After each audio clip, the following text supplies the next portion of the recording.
ජීවිතේ කෙටි පාරවල් තියෙනවා. වංචාව, බොරුව, හොරකම් ඒවා සමහර වෙලාවට ඉක්මනින් ජය ගන්නවා වගේ පේනවා. ඒත් අහන්න, ඉක්මනින් ලැබෙන ජය හැම වෙලාවෙම සත්‍ය ජය නෙවෙයි. වංචා කරලා ගත්ත සල්ලි, වංචා කරලා ගත්ත තැන, වංචා කරලා ගත්ත ගෞරවය ඒවට පදනමක් නැහැ. පදනමක් නැති දේවල් කවදා හරි වැටෙනවා.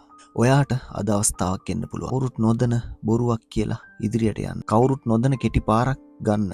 ඒ වෙලාවට මතක තියාගන්න. ඔයා ලෝකෙට වංචා කරලා ඉදිරියට ගියත් ඔයාට ඔයාම වංචා කරගන්න බැහැ. ඈට නිදියන්න යනකොට ඔයාට උත්තර දෙන්න වෙනවා. සත්‍ය මාර්ගය ටිකක් අමාරුයි. අපහසුයි. සමහර වෙලාවට ප්‍රතිඵල පේන්න කාලයක් යනවා. ඒත් එක දෙයක් නියතයි. සත්‍යෙන් ගිය කෙනා දිගටම ඉන්නවා. වංචාවෙන් උඩට ගිය කෙනා ඉක්මනින්ම වැටෙනවා.